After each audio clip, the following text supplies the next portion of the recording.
And the mission really is the same as what it was 70 years ago. 1, to produce life-enriching events for all Hoosiers. 2, to drive positive community impact. And 3, to celebrate the spirit and legacy of the Indy 500.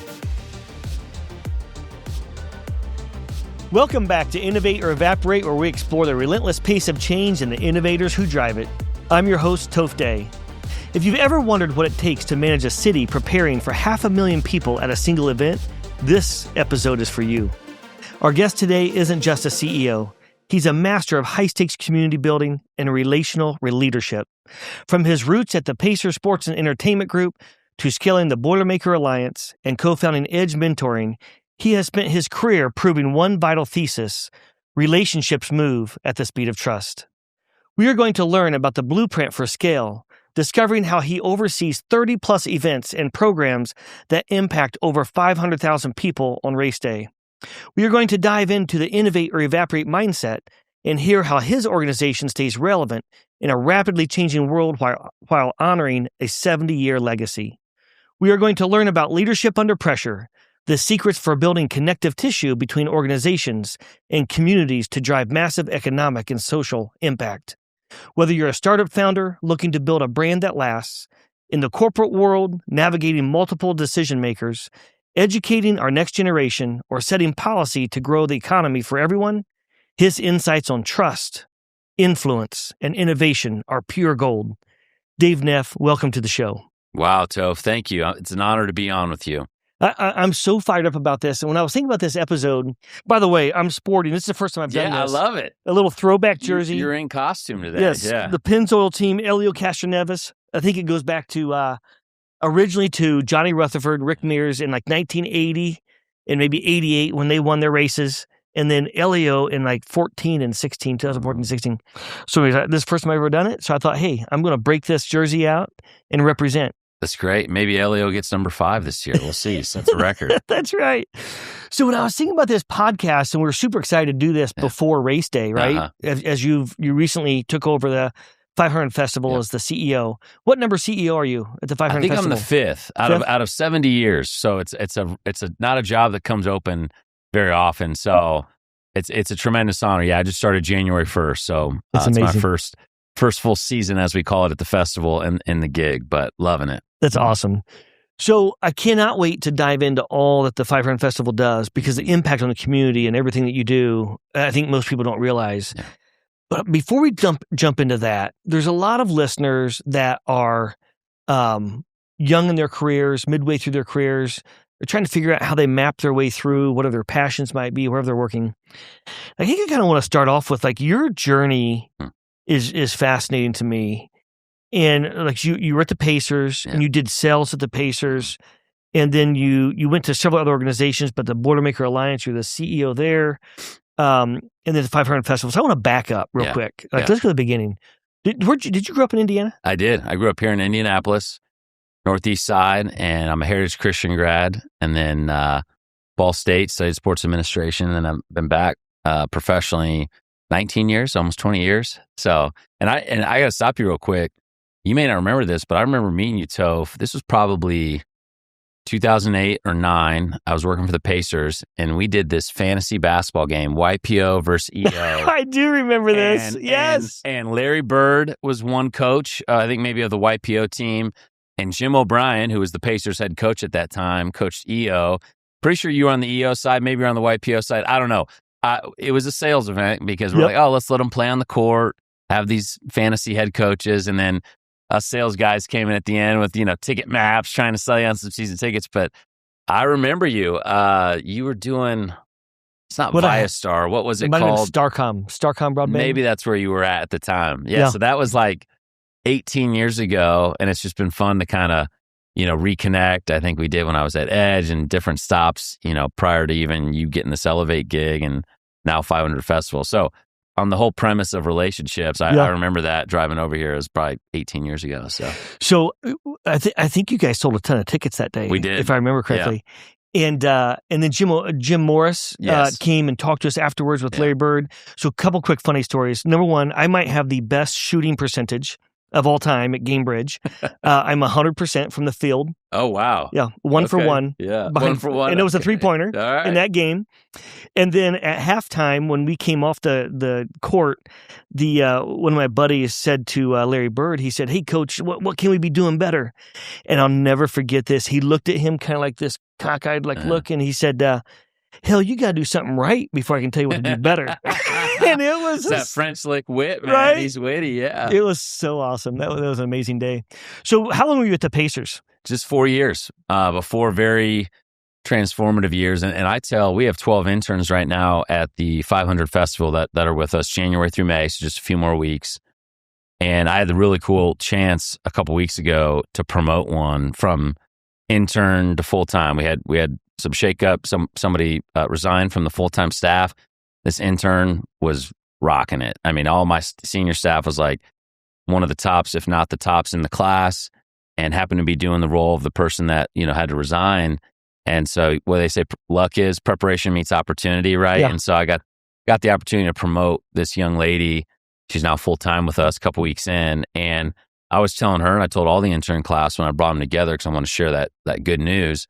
Wherever you start your career, I think is like actually a really big decision. Not to put too much pressure on it, but I think it shapes so much of the rest of your trajectory, right? I mean, just the who, honestly, probably more than the what. Like, who's that first manager or boss? And I think some people get swept up in the sexiness of the brand that you're working for, But I would really find the organization matters, but who's the best leader that you can get in their orbit of, right? And just learn from them. Maybe it's not even your direct boss. I was fortunate when I got my Pacers gig. Jim Morris got hired the same year, about 6 months after me. So here I am, spring of 2007. He gets hired in fall of 2007. And I didn't know who Jim was, but he went on to become a pretty major influence in my life. We stayed in touch up until the day he passed in July of 2024. And but yeah, I just got to interface over those 4 years with so many great leaders, both inside the Pacers, season ticket holders, suite holders, sponsors, and you really got an inside look at how the city ticked and operated. Because I grew up here, but my father was a physician, so he wasn't really dialed into the jet stream of like the civic world and kind of what goes into hosting a big sporting event. And so being at the Pacers, I think if you're curious and I started to learn on the importance of relationships, early in my career. Man, it was a window into how everything kind of works with the NCAA and the sports core and Visit Indy and all these different groups working together when we have Big Ten or the Super Bowl, those types of things.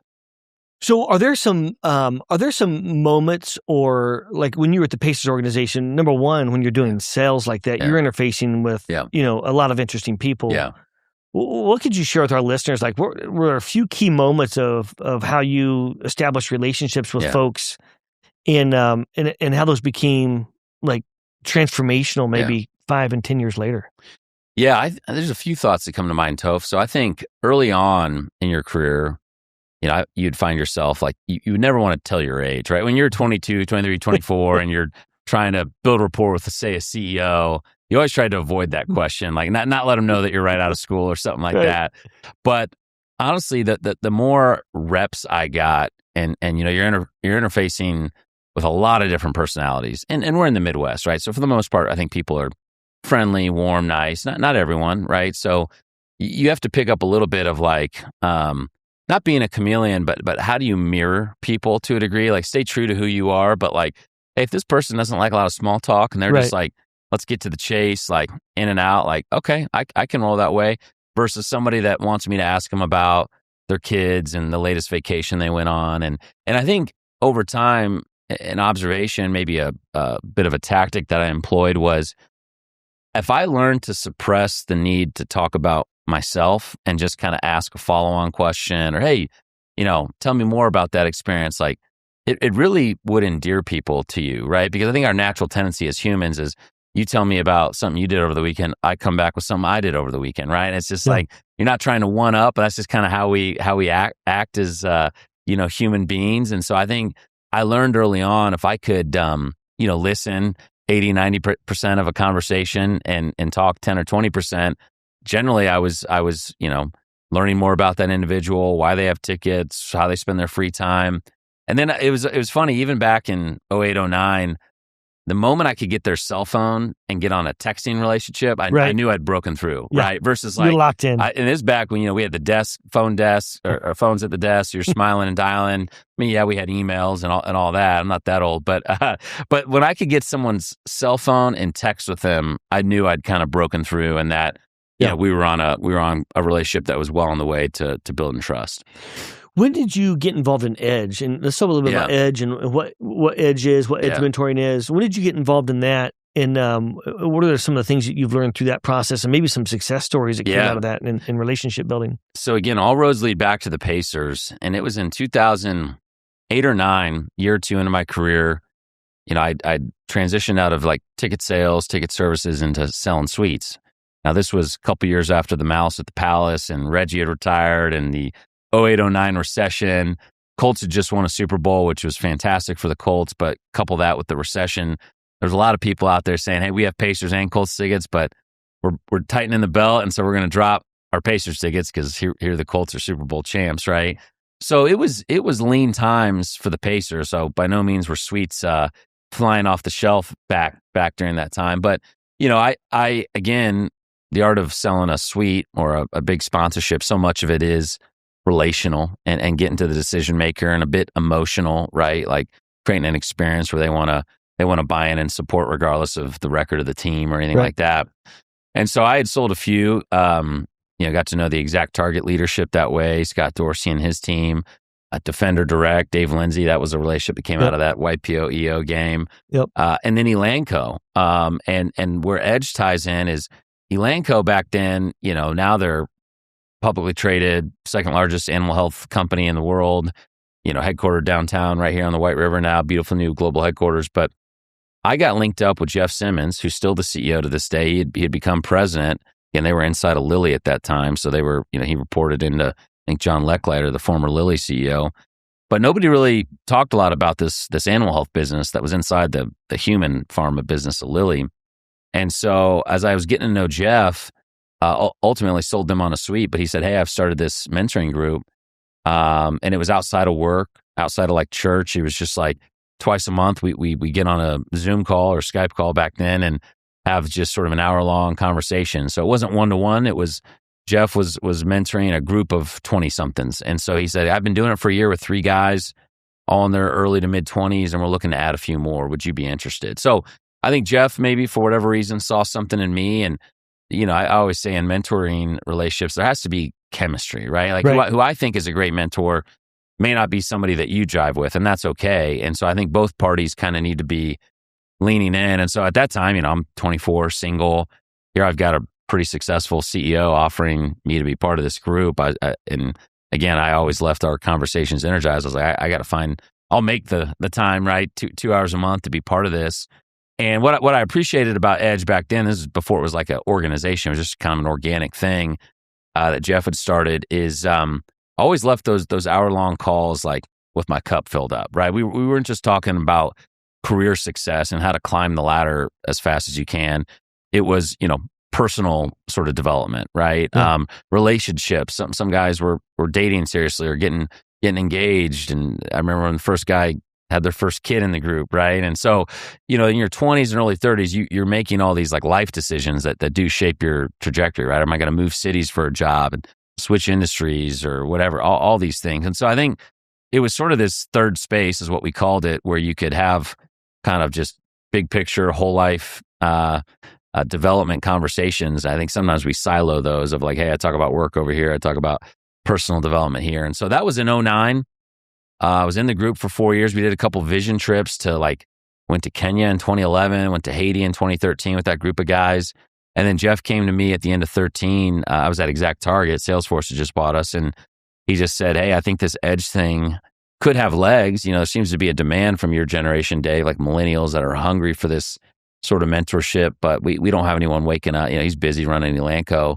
So, I was newly married and just remember going home, talking to my wife after talking with Jeff. I was like, man, I've worked for the Pacers and Exact Target, 2 pretty sexy brands in Indy, but to go do a nonprofit startup, it was a little bit humbling of like, man, can I put my ego aside and do this? But I believed in Jeff. I believed in sort of that experience that had shaped me the 4 years I'd been part of this group.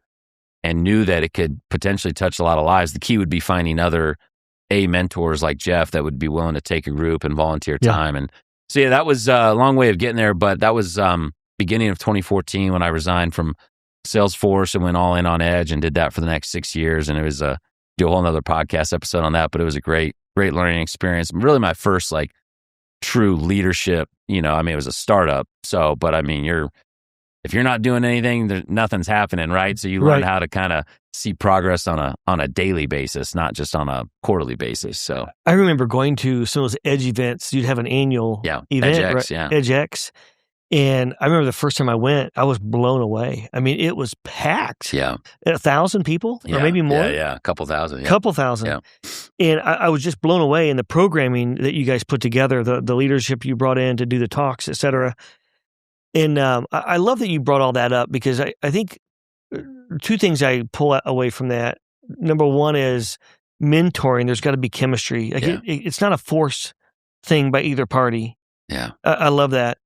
And the second thing is like find your tribe, like these monthly cadences of being able to kind of go off the grid and have real conversations, not what you talk about the cocktail parties, but personal family business, like what's really driving your life in a good or not so good way, right? Yeah. Where so much value can be derived. Totally agree. And I think like in your 20s when you're still so impressionable, right? Like I think generally I found like people were willing to share and open up. I think honestly having a core group around you, when you get to our age, right, north of 35, 40, and in my case I've got 4 kids, like that's when I see a lot of men especially start to isolate themselves, right? Because the first thing to go is sort of male friendships because your career is starting to take on more responsibility. You got, more often than not, maybe a spouse or partner.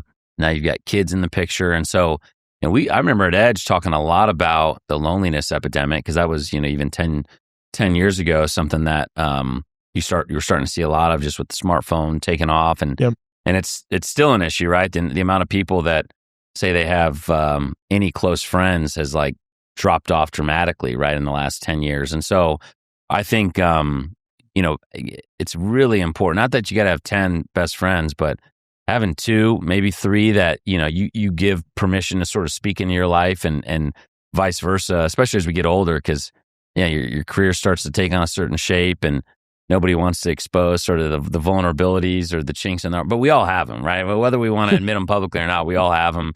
And I had a mentor telling me once, not Jeff, different one in my life, just, are you aware of the landmines in your life? Like, what are those things? And they could be different for each of us of like, this is a temptation perhaps over here, but like, at least I'm self-aware to know, like, I'm not going to put myself in those situations, right? Because now I got a lot at stake. Maybe at 23, I didn't have a whole lot at stake, but you've got a family and all these other things. And so, just having some of those honest self-evaluation conversations in comfort of sort of a trusted group of friends.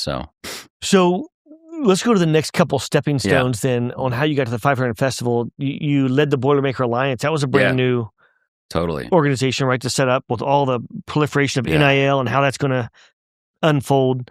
How did you get that gig? Because that's a pretty sweet gig. Yeah. So after Edge, that was at the end of 19 that I left Edge, and super proud of what we built. But my wife and I had started a family. We had 2 young kids, and I just was feeling, while Edge was a super cool thing, I could see sometimes you get into these nonprofit gigs and you get a little bit boxed in, right? Like, oh, he's the Edge guy, which I was recognized that a lot of the Edge brand got interchanged with me personally.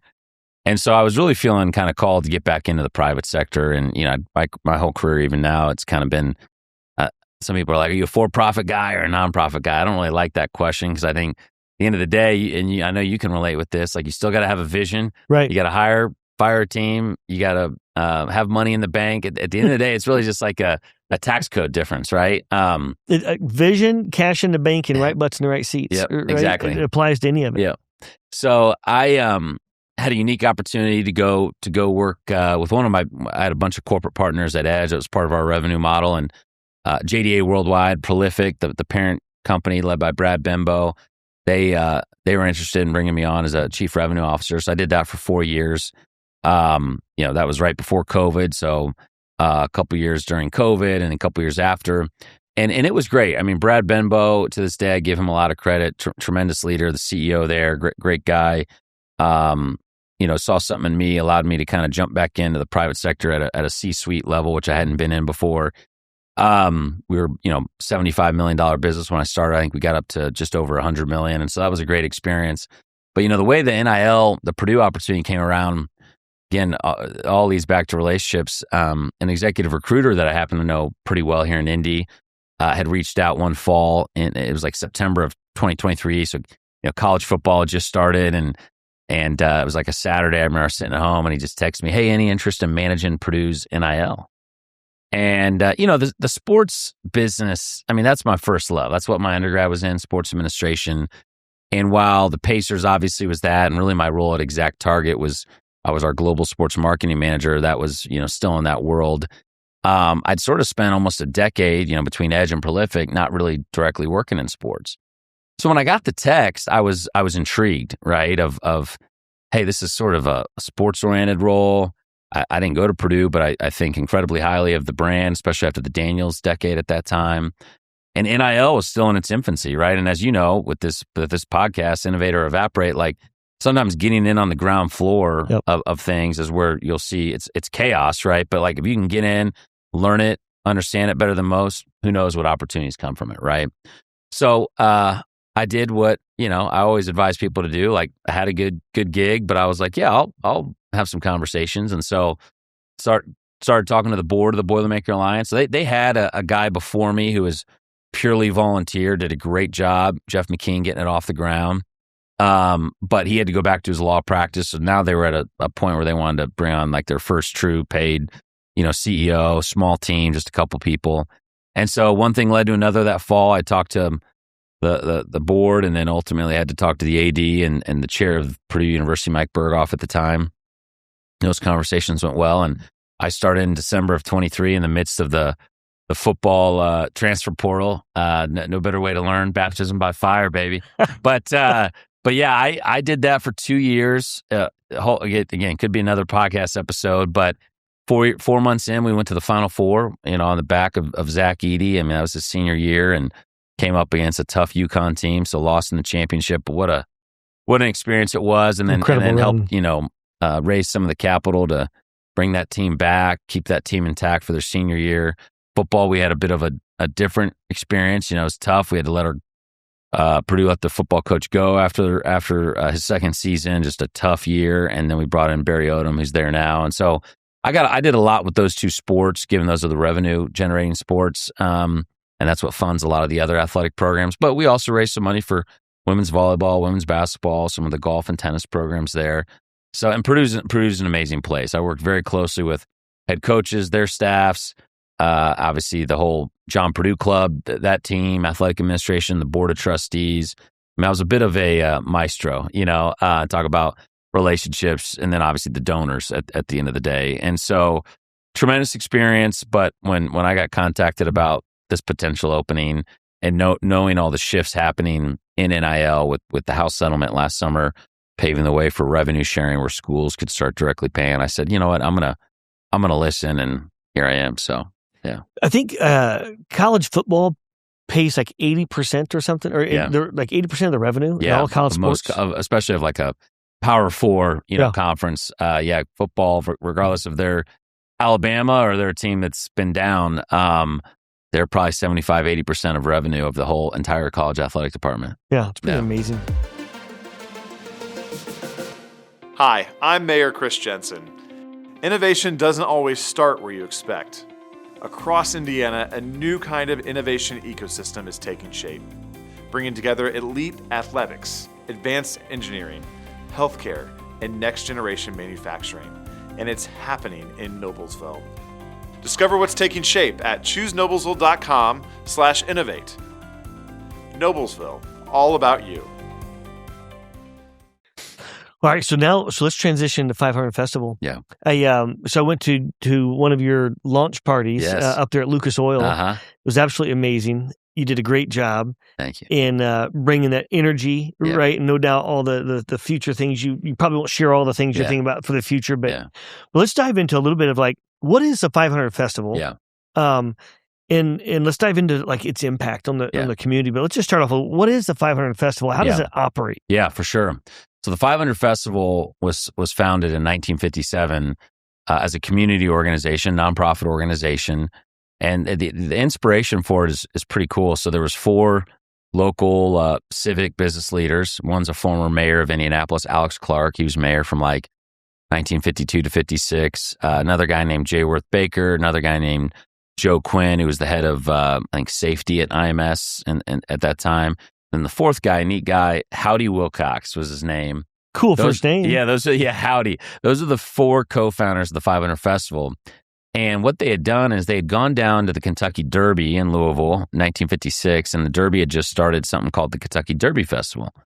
So separate organization from Churchill Downs, Kentucky Derby, but really to kind of be this, and for lack of a better term, community engagement arm of the Kentucky Derby. So they said, man, we gotta bring this back, do something similar for the Indy 500 in Indianapolis.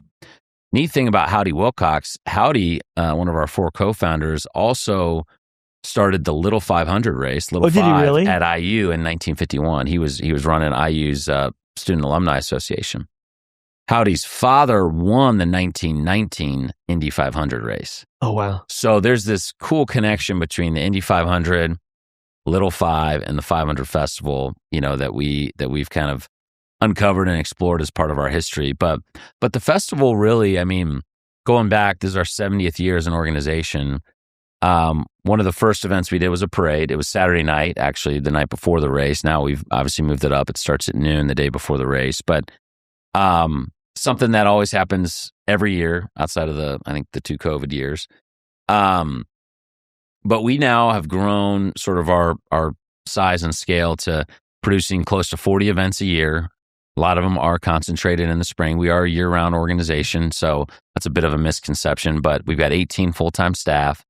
And the mission really is the same as what it was 70 years ago. 1, to produce life-enriching events for all Hoosiers. 2, to drive positive community impact. And 3, to celebrate the spirit and legacy of the Indy 500. So as I've been saying, in a lot of ways, IMS, Indianapolis Motor Speedway, is sort of our number 1 customer, right? I mean, at the end of the day, we don't exist without IMS, right? We came 40, 50 years after them. So that relationship between, Doug Bowles, Allison Langton, Mark Miles, and you just had him on the podcast, it's critical, right? And in the past, sometimes those groups haven't always played well together. So you've got not just our 2, but then now you have the IMS Museum, which has been around. They actually started in 1956, but the work that's happened the last 5 years over there, I'm sure you've seen it, it's but phenomenal. A massive renovation. You can hang out there all day. Oh yeah, it's a cultural asset, and so Yeah. they're also a separate entity, even though they're physically inside the track. All 3 of our groups are starting to have, really for the last 8 months, have been having regular monthly and sometimes bi-monthly calls as the leadership teams, and then within like our marketing teams, our sponsorship teams, our education and programming teams, just to be talking, because that didn't even happen always in the past. Because to the average, Indiana resident, they don't really delineate right between our 3 groups. They just think we're all the same, and we're fine with that, by the way. But we are a separate entity with a separate board of directors, budget, governance, all of that. But we also have to play nice, and we want to play nice, right? We have to operate in a spirit of partnership with IMS. So a lot of people think about, what's our programming, Toph. I already touched on the parade, which is coming up. It's always the day before the race, but we sort of kick off the month of May, and we have stuff we do earlier in the spring. But the Mini Marathon, which was its 50th year this year for the Mini, and that bounces around like it's the largest, second largest. Yeah, mini it's marathon up there. in the country, It's right? probably 3 or 4 now. It's we're only in terms of half marathons. I think there's a couple in New York, Brooklyn that are a little bit larger. This year, we had close to 33,000 total participants, about 6,000 on the 5K. We have a 5K race that morning, and then the half marathon was around 27.5, which we were up about 21% year over year. And so Amazing. that was, just a few weeks ago.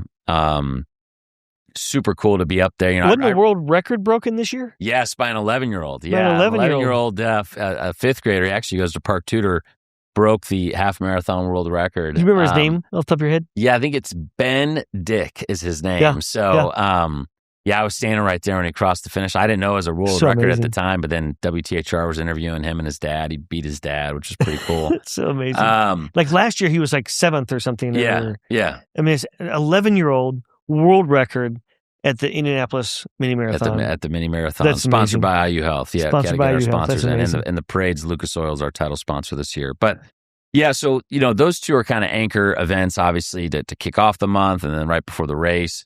And then we just had Kids Day on Monument Circle, which that was my first time attending Kids Day. And it's massive. We took over Monument Circle just this past Saturday. Probably had close to 100 different activations. The Colts take over one spoke, the Fever another one. We have what's called the Rookie Run, which is presented by Ascension St. Vincent Peyton Manning Children's Hospital. So kids ages 3 to 10 run like a city block. I think the 10-year-olds are running about a half mile. They get a medal at the end. So kind of getting them on this, fitness trajectory with the hopefully one day run the Mini. JP Morgan Chase sponsors Kids Day. And then coming up this weekend, we've got Breakfast at the Brickyard, which is our formerly called the Mayor's Breakfast. So do you know how many mayors there are in the state of Indiana? Take a guess. How many mayors in the state of Indiana? I'm going to guess about 178. It's a good guess. Yeah, because we got 92 counties. We actually have 122 mayors. 122. And we're going to have, I think, 86 of them at this breakfast on Saturday. So about 1,000 people come out to this. The Princesses, 500 Festival Princesses, which is our program, will be at it. All the mayors, a lot of corporate representation at the tables. We'll have some guest speakers. So every Saturday in May, we have something major. Something else that I'm super proud of our team for is we have this education program where a third of all fourth graders in the state of Indiana are engaging with a STEM-based curriculum. And then in the months of March and April, they're either in March, we do mobile trips where we'll take an Indy car and some different stations around like driver nutrition, what do drivers wear, the history of the motor speedway. And I went to one at Fortville Elementary just to see it this past March. And our team puts on, I think, 10, 12 days of mobile trips where we're going all around the state. I'm talking Elkhart, Burns, Southern Indiana. And it's specifically for fourth graders where they're kind of getting indoctrinated right from a young age about why this is such a cultural significance to our state, right? And then in April, we have what's called study trips where they actually come to the track. And there's a few more stations. And we did 10 days in April, 800 fourth graders each of those days. So about 8,000 kids came through. So that's something that program is busting at the seams. We just need to add capacity so we can do more of it. But that happens during the spring. We have a miler series where we have a 3-mile race, a 6-mile, and a 10-mile race, February, March, April, leading up to the Mini. So, when you add it all up, we're like I said, pushing 40, 50 events a year. I think the next hill is sort of, okay, and again, my first year in the role, but after May, just sort of assessing with IMS and IMS Museum, what can we be doing, in the summer and fall months, like a statewide road show that's better connecting with some of these communities where the mayor's coming to our breakfast, and how do we get them activated and engaged throughout the rest of the year, right? What are ways that we can just get more Hoosiers connected with Speed City, right? I mean, this is our state's sort of DNA. If you travel outside the U.S. especially and tell someone you're from Indiana, usually the first thing they say is the Indy 500. Oh, absolutely. When I think about, I've been like, some of the country recently, last, say 10 years or 15 years, China, Japan, Australia, like Indy 500 or Peyton Manning. Yeah. That's amazing. First two things out of their mouth. So what are some of the things that you're excited about for the future if you're allowed to talk about any of those things, or some things that you guys are thinking about for the future of the 500 Festival? Yeah, I think, one thing that I am really excited about, so that like I alluded to earlier, is the feedback I'm hearing from IMS and some of our stakeholders is like the relationship between IMS, the museum, and the festival is as good as it's ever been, right? So we've got some really good mojo.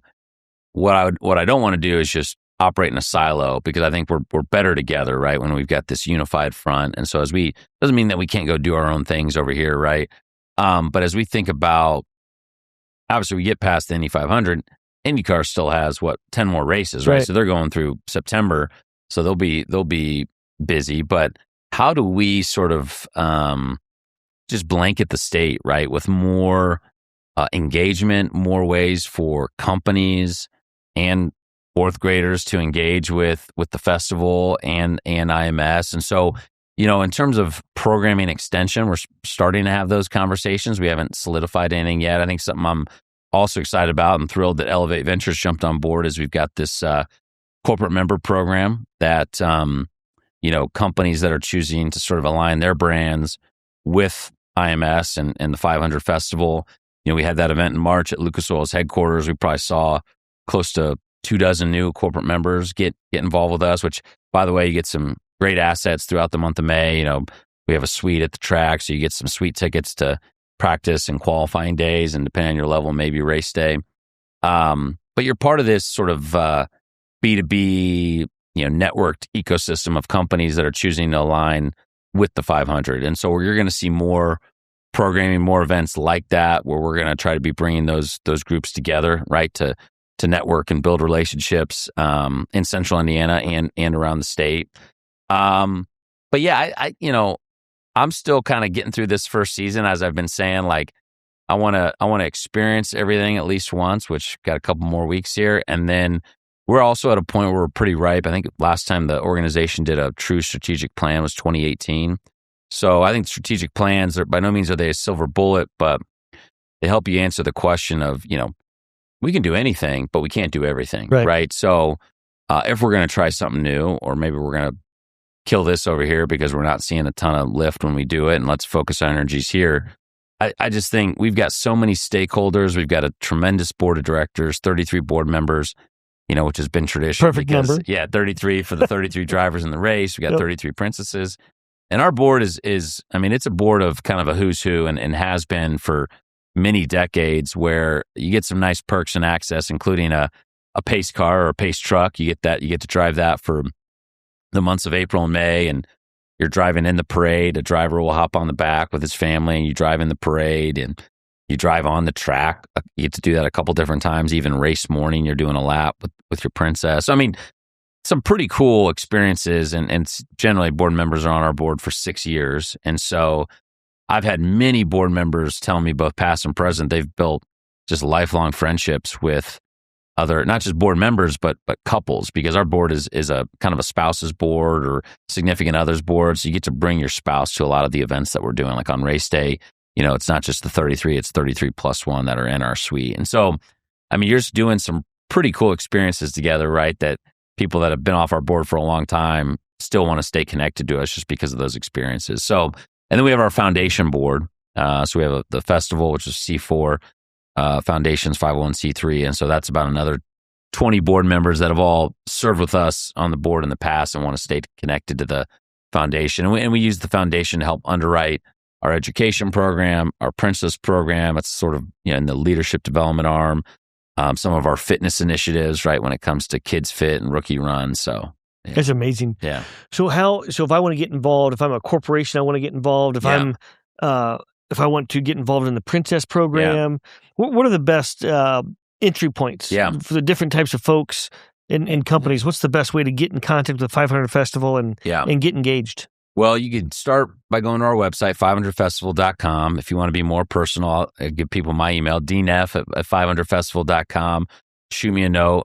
That is something I hadn't touched on yet. We've got a volunteer army of 2,000 plus volunteers. Wow. I think we had about 900 helping us the day of the Mini, another 500 at the Expo, which was the 2 days leading up to the Mini at the convention center, where you come get your race packet and all of that.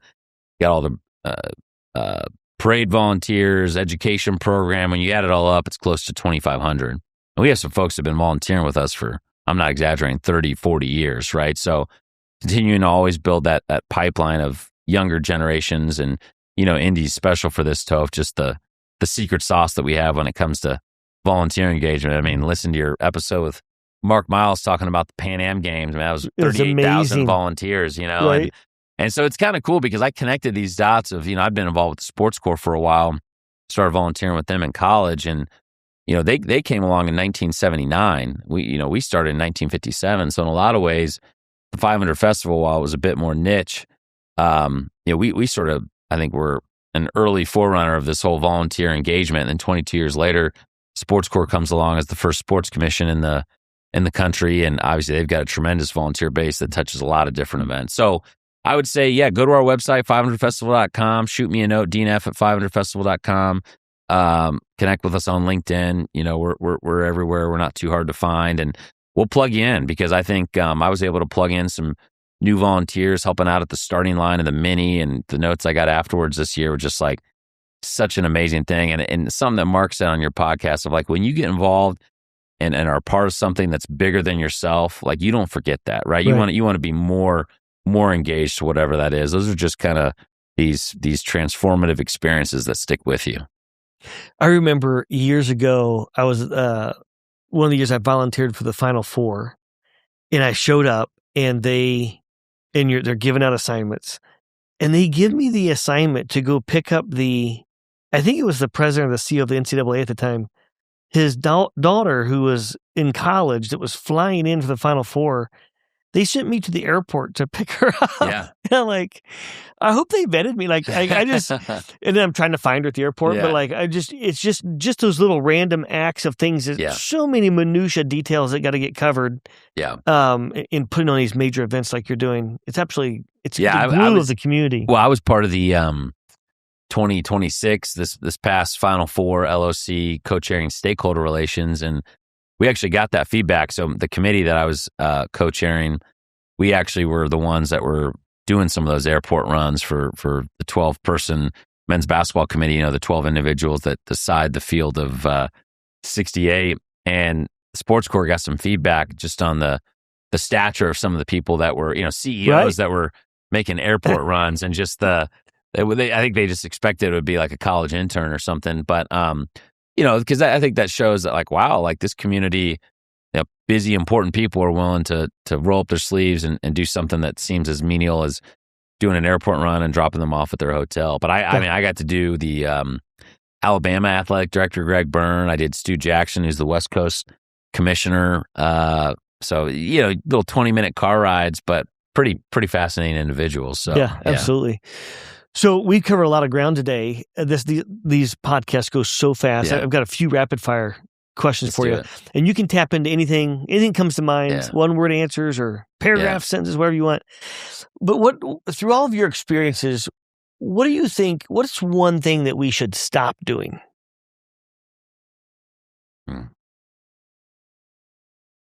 One thing we should stop doing. You can also flip it on its head, and it could be one thing that we should start doing. Mm-hmm. One thing that we should start doing, and I've given this advice out to young people. People think is a bit of a secret sauce for me, Toph, but generally when I meet with people, I make a little note in their Outlook contact, and I date it, and I put like a couple key facts from that conversation.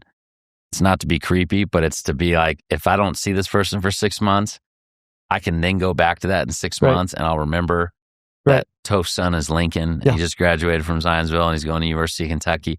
Like, it's just kind of having that extra care and intentionality, right? And I think sometimes that's lost in today's scrolling, and just we're all can be zombies, staring at our phones, moving around. Just do that extra little 5 minutes. And people do it. Don't get me wrong. I'm not saying nobody else does it, but I think just to start doing that, and you'd be amazed at kind of how the world starts to open up to you, and how relationships do start to accelerate, and that trust starts to build much more quickly. I absolutely love that. In full transparency, I've been meaning to do that for many, many years, and I still don't do it today. It's a muscle. You got to develop it. Like, I think it's easy to do it in bursts. People do it for a few days, and then you kind of get off the rock, but I think it is a muscle, and I'm not perfect at it by any means. And I don't try to, it can sound a little OCD. So I give myself grace on it, but I've just found, like, when you do that, I've been doing it for a long time now, like, it does start to compound like anything else. Right. Yeah.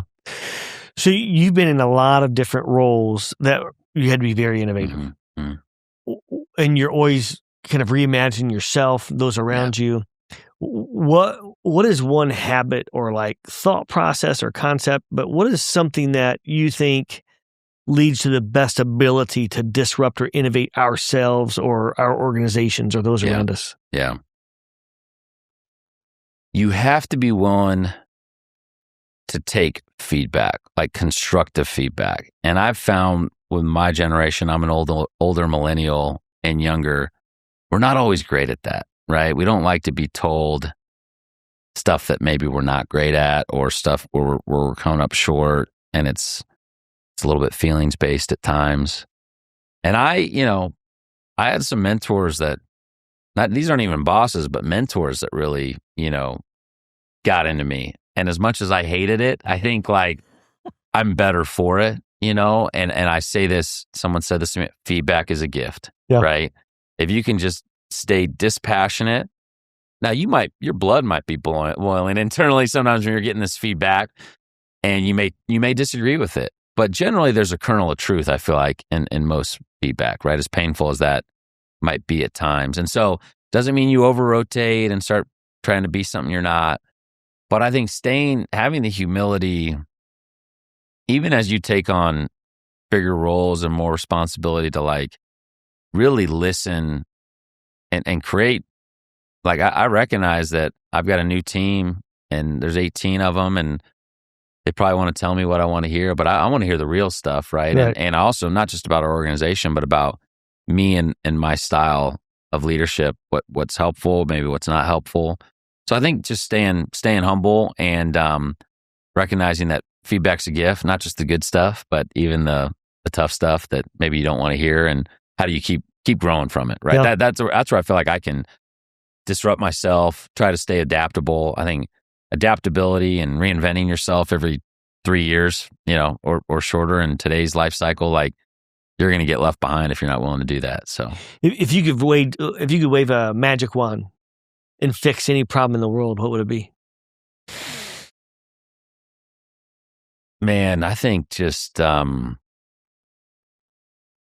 lonely, hungry kids. I just as a father of 4, and back to Jim Morris, I mean, that guy did more for more people than anyone I know. He led the World Food Program. But like, I just hate seeing kids who obviously have zero control over what family they were born into, struggling. We could expand that, but I think specifically when I see children, that you can just see are in a tough situation, that just breaks my heart. So I'd love to fix that. Amen to that. Dave, this has been amazing. The time has flown by. Is there anything I haven't asked you about today that you want to make sure all of our listeners know? No, I would just say I'm high on Indy. I love the city. We're not perfect. We have our challenges, but I'm excited, and I know you care just as much as I do about this city and state. Just how do we continue to make it better? Aim higher, Mitch Daniels' line, think bigger, and stay humble, but also be confident in the things that we have going for us. So absolutely amazing. One more thing. You mentioned Speed City earlier. You want to talk about that more for a moment? Yeah, I mean, it's just I think I first heard it from my friends at the Indy Chamber, Matt Mindrum and Christian Anderson at High Alpha. But all I'd say on Speed City is, the power of a brand, and we've kind of just had this like nothing brand, forever of, are we Naptown? Are we, the host city, the Circle City, Crossroads of America, whatever. And there does seem to be something, and I'm not just saying this because I'm in this role now, but that speed, it's inherent in our DNA, as Christian Anderson would say, in terms of the automotive, history that's here with the Duesenberg and the Stutz and Marlin Wasp and all the, that used to be a big part of Indy's identity in the early 1900s. But it's not just about racing, right? I think the speed to a high quality of life, right? You can have a pretty exceptional life here at a relatively young age. It might take decades to get to in a major metropolitan area. Speed of relationships, we can get things done pretty quickly here. It's generally a pretty business-friendly environment, right? So, I just think it's time to plant the flag and own it. And I'm probably never going to get perfect 100% consensus, but Speed City feels pretty authentic to our DNA. It's interesting. There's a story out there about Nashville with Music City. And I should probably read up this a little bit more to even be worthy of talking about it. But the short story is there was a lot of consternation about that. And a lot of people are like, music, like, what do you mean? Like, nobody's going to latch onto that. Country music, maybe it's too polarizing, or there's only something certain percentage of the population that listens to country music, the rest don't, et cetera. And then you look at what that brand, for that city has done. So I think it's a very interesting concept, and speed can get applied to a lot of things, Yes. right? To your point. Yeah. Starting a business, relationships, all these things you just mentioned, it can apply to so many things. And for all we know, we live once, right? Yeah. And so the faster we can get to authenticity, the better maybe we all could be. So Amen. it's amazing. Right. So reaching out to 500 Festival, where do people go? 500festival.com. Connect with us there. We're on all the socials, LinkedIn, Instagram. Team does a great job. So reach out. Awesome. Dave Neff, the new CEO of 500 Festival. Thank you so much for joining Innovate or Evaporate. I know you're going to take it to even new heights with that 70-year legacy. Congratulations. Well, it's been an honor. Thanks for having me on, Toph. Absolutely. All right. Until next time, we'll see you soon on Innovate or Evaporate.